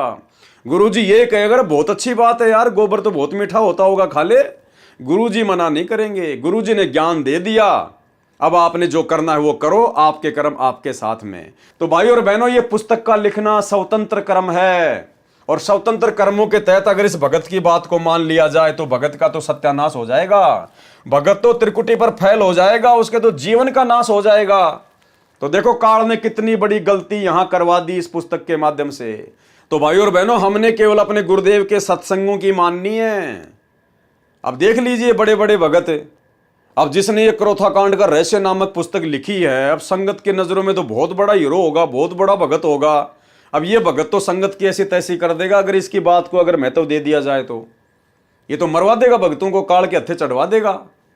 तो भाई और बहनों, हमने शिक्षा लेनी है, शिक्षा। ये वीडियो साथ संगति के माध्यम से सतगुरु रामपाल जी भगवान अपनी विशेष रजा बख्श के बनवा रहे हैं। ये बड़ी बड़ी बातें, बड़ी बड़ी भगतों की गलतियां आप लोगों के सामने निकल के आ रही हैं। किस लिए? ताकि हम सावधान हो जाएं, अब आगे हम वो गलतियां करने से बचें जो गलतियां हमसे पहले हमारे गुरु भाई बहन कर चुके हैं, जिसकी सजा वो खुद भी भोग चुके हैं और परमात्मा को भी उन्होंने दुखी किया। तो हमने शिक्षा लेनी है, शिक्षा, गलतियां करने से बचना है। पेज नंबर 57, क्रोथा कांड का रहस्य। बंदी छोड़ भक्ति मुक्ति ट्रस्ट व इससे जुड़े लाखों श्रद्धालु सच्चाई को दबाने के लिए ईर्ष्यावश रचे गए इस गंभीर षड्यंत्र की घोर निंदा करते हैं तथा दोषी व्यक्तियों के खिलाफ सभी प्रकार की कानूनी कार्रवाई करवाने तथा क्रोथा कांड की सीबीआई जांच से जांच करवाने का संकल्प करते हैं। ये भी भाई और बहनों कहीं भी ज्ञान आधार से उचित नहीं है, ये भी ज्ञान आधार से उचित नहीं है, अपनी तरफ से लिख रहा है। इसने कौन सा भक्तों से बात करके ये पुस्तक लिखी है जो इसने सभी भक्तों को बीच में लपेट लिया, सभी भक्तों को बीच में लपेट लिया कि बंदी छोड़ भक्ति मुक्ति ट्रस्ट व इससे जुड़े लाखों श्रद्धालुओं सच्चाई को दबाने के लिए ईर्ष्यावश रचे गए इस गंभीर षड्यंत्र की घोर निंदा करते हैं तथा दोषी व्यक्तियों के खिलाफ सभी प्रकार की कानूनी कार्रवाई करवाने तथा क्रोथा कांड की सीबीआई से जांच करवाने का संकल्प करते हैं। संकल्प कर रहा है सभी भक्तों की तरफ से कि कानूनी कार्रवाई करवाएंगे। क्यों भाई, नित्य नियम नहीं पढ़ते क्या तुम लोग? अरे ये तो काल का लोक है भैया, या तो रोज तुम्हारे ऊपर मुकदमे करेंगे लोग, रोज तुम्हें मारेंगे पीटेंगे गालियां देंगे, तो क्या तुम रोजाना थाने में जाके बैठोगे? आज किसी ने तुम्हारे साथ में शरारत कर दी, कल को दूसरा करेगा, परसों तीसरा करेगा, तो रोजाना थानों में चक्कर काटोगे क्या? क्या कह रहे हैं गुरुदेव भगवान नित्य नियम में? जो तोकू काटा बोवे वाको बोतु फूल, और तोए फूल के फूल है वाको है त्रिशूल। तो इन्होंने तो मान लीजिए हम भक्तों के साथ में क्रोथा कांड के माध्यम से इस प्रकार की घटना को जन्म दे दिया, लेकिन हम भक्तों के लिए क्या आदेश है गुरुदेव का? जो तोकू काटा बोवे उसको बोतु फूल। हमने उसके साथ में वैसा ही व्यवहार नहीं करना है। ईंट का जवाब पत्थर से नहीं देना है, फूल का जवाब लकड़ी से नहीं देना है। गुरुदेव क्या आदेश दे रहे हैं, परमात्मा का क्या विधान बता रहे हैं? जो तोकू काटा बोवे वाको बोतु फूल। तो आप तो भाई साहब कानूनी कार्रवाई कर रहे हो, आप तो उनके खिलाफ मुकदमे करवाने की सोच रहे हो। तो लगता है आप जी नित्य नियम नहीं पढ़ते, और पढ़ते हैं तो वाणियों पे ध्यान नहीं देते। ये भक्तों के काम नहीं है, ये संतों के काम नहीं होते हैं। अरे संतों को तो अपने गुरु पे विश्वास करके मर्यादा में रह के भक्ति करनी होती है, उसके बाद दुनिया तुम्हारा क्या बिगाड़ देगी? अरे परमात्मा ने कहा कि जब तक हंसा मेरी आना काल लगे ना तेरा बाणा। जब तक मेरा भगत मेरी मर्यादा में है तेरा कोई अटैक होगा ही नहीं, तो काहे की टेंशन ले रहे हो भाई तुम? लेकिन ये क्रोथा कांड तुम्हारी मनमानियों का नतीजा, तुम्हारे स्वतंत्र कर्मों का नतीजा। अब भुगतो, तुम्हारे अंदर इतना ज्ञान तो है नहीं, इतना दिमाग तो है नहीं। गुरु को तुमने मानुस माना, तो गुरु का भी आशीर्वाद तुम्हारे साथ में नहीं है। तो लड़ो लड़ाओ आपस में, तुम्हारे ऊपर वो मुकदमे करें, तुम उनके ऊपर मुकदमे करो, लड़ो और मरो आपस में। जबकि ये भक्तों के काम नहीं है भाई और बहनों। हमने हर स्थिति में अपने गुरुदेव भगवान पर विश्वास रखना है। हमारे गुरुदेव के साथ में सन 1994 से 2014 बरवाला कांड तक और उसके बाद बरवाला कांड से लेकर वर्तमान 2024 तक शुरुआत में जेल में न जाने कितने लोगों ने कैसी कैसी बदतमीजियां की हैं। जब गुरुजी गांव-गांव सत्संग करने जाते थे, लोग गालियां निकालते थे। वो चिड़ी गांव की घटना जो आपको पहले बताई गई है, गुरुजी की गाड़ी को रास्ते में रोककर 3-4 गुंडों के द्वारा गुरुजी के साथ में मारपीट की गई। गुरुजी से कान पकड़वा कर उठक बैठक निकलवाई गई। जमीन में नाक से 7 लकीरें निकलवाई गई कि दोबारा इस गांव में नहीं आएगा सत्संग करने के लिए। उसके बावजूद भी गुरुदेव भगवान ने अपनी तरफ से कोई मुकदमा नहीं किया किसी के ऊपर। किसके ऊपर करें भाई? ये सभी तो परमात्मा के बच्चे हैं। क्या बाप अपने बच्चों के ऊपर मुकदमा करेगा? और अब हमें समझ में आ गया कि भले उन्होंने उपदेश नहीं ले रखा है, जगत वाले हैं, लेकिन है तो हमारे भाई बंधु। हम सभी एक परमात्मा के बच्चे हैं, सतलोक से आए हुए हैं। वो नादान है, काल की भांग पी रखी है, तो क्या हम ईंट का जवाब पत्थर से देंगे? क्या हम उनके साथ में लड़ाई झगड़ा करेंगे? फिर हमारे में और उनमें क्या अंतर हो गया? अरे फिर वो जगत वाले में और हम भक्तों में क्या अंतर हुआ फिर? अरे फिर उनके ऊपर प्रभाव कैसे होगा हमारे व्यवहार का, हमारे आचरण का, अगर हम लोग जैसे का तैसा ही जवाब देंगे तो ये परमेश्वर के विधान के खिलाफ है। आपके ऊपर यदि नाजायज किसी ने मुकदमा किया है, आपको परेशान कर रहा है, तो भाई आपने अपने गुरुदेव पर विश्वास रखना है। आपने अपनी भक्ति करनी है, अपने गुरुदेव से अरदास करनी है, विनती करनी है। करने दो, जिसने मुकदमा करना है वो करने दो, करने दो। क्या बिगाड़ लेगा हमारा? हमारे साथ में समर्थ है, अगर विश्वास है तो कुछ नहीं दाल गलेगी उसकी, कुछ भी दाल नहीं गलेगी। तो हम भक्तों ने शिक्षा लेनी है। भले चाहे हमें कोई कितना दुखी करे, कोई कितना परेशान करे, मारे पीटे, कुछ भी करे, आप और हमने भाई और बहनों उफ तक जवाब नहीं देना है। उसके कर्म उसके साथ में है, हमारी भक्ति हमारे साथ में है। देखने वाला और अंत में फैसला करने वाला समर्थ जज, पूरी सृष्टि का जज सतगुरु रामपाल जी भगवान है, और हम उस जज के बेटा बेटी हैं, हम उनकी शरण में हैं। फिर काई की दिक्कत है, काई की प्रॉब्लम है?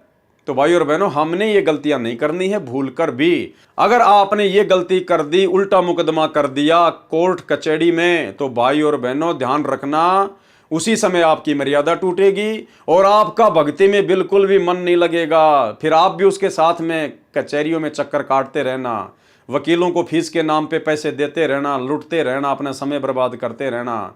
आपका मन फिर भक्ति में नहीं लगेगा, बिल्कुल भी नहीं लगेगा। क्योंकि पहली बात तो आपने ईंट का जवाब पत्थर से देकर, जिसने कांटा बोया उसको वापस कांटा बोकर आपने गुरुजी की वाणी तोड़ दी, मर्यादा तोड़ दी, तो गुरुजी का आशीर्वाद हट गया, नाम से हमारा कनेक्शन टूट गया। और फिर क्या है बाद में? फिर तो काल प्रेरणा है, फिर तो परेशानियां फिर भुगतते रहो। अंत में दुखी हो के भक्ति छोड़ दो कि गुरुजी कोई लाभ ही नहीं दे रहे। तो ये गलती भाई और बहनों, हम सत्सेवक भाई बहनों ने अपने जीवन में बिल्कुल भी नहीं करनी है। चाहे कोई हमारे ऊपर चाहे 50 मुकदमे करे, चाहे 100 मुकदमे करे, हमने बिल्कुल भी जवाब नहीं देना है। हमने अपने परमात्मा को प्रसन्न करना है, हर स्थिति में अपने गुरुजी के आगे रोना है, विनती करनी है। बाकी काम गुरुदेव भगवान का है। अभी हम बस इतना ही कह सकते हैं कि जितने भी आरोप संत रामपाल जी महाराज वे सतलोक आश्रम पर लगाए गए हैं, वे सब झूठे हैं। अभी हमारे सामने इतनी विषम परिस्थितियां उत्पन्न कर दी गई हैं कि पूरी सच्चाई को समाज के समक्ष प्रस्तुत करने में अभी समय लगेगा, लेकिन जल्दी ही उन्हें प्रमाण सहित समाज के सामने लाया जाएगा। क्योंकि 100 दिन बुराई के होते हैं तो एक दिन सच्चाई का भी होता है। इस सच्चाई को तो एक दिन सामने आना ही है। देखना यह कि आज का शिक्षित, विवेकी और सही गलत की समझ रखने वाला सभ्य समाज इसे कितनी जल्दी समझ पाता है। अरे कहाँ समझेगा भाई, जब तुम्हारे खुद के भगत भाई बहन बरवाला कांड की सच्चाई को नहीं समझ पा रहे, सात संगतियों के माध्यम से इतने अच्छे से वीडियो बना बना के गुरुजी के सत्संगों से प्रमाणित कर करके बताए जा रहे हैं। जब तुम्हारे खुद के भगत भाई बहन तुम्हारी सच्चाई नहीं समझ रहे, तो बताओ आम समाज कहाँ से समझ जाएगा बेचारा। संत रामपाल जी महाराज पर प्रशासन ने झूठे केस बनाए हैं, क्योंकि मिथ्या आरोप के आधार पर प्रशासन को संत जी को फंसाने का मुद्दा नहीं मिला। आश्रम की जमीन की रजिस्ट्री 420 का मुकदमा। वास्तविकता तो यह है कि जमीन वाले ने अपनी बहन के स्थान पर अपनी बुआ जी का अंगूठा व फोटो लगा दिया।